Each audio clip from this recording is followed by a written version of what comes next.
আমাদের আজকে প্রধান অতিথি শ্রী চন্দ্রচূড় গোস্বামী, শিক্ষাবিদ এবং সোশ্যাল অ্যাক্টিভিস্ট এবং অখিল ভারত হিন্দু মহাসভার রাজ্য সভাপতি এবং সঙ্গীতের সাধক।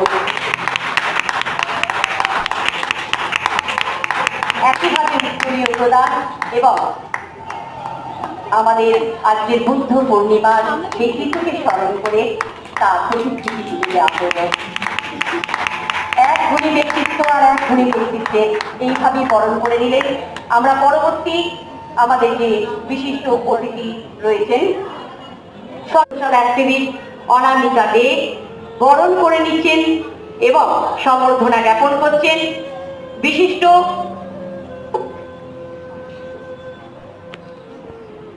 যন্ত্রসঙ্গীত শিল্পী, স্বনামধন্য যন্ত্রসঙ্গীত শিল্পী শ্রী টোকন মৈত্র মহাশয়।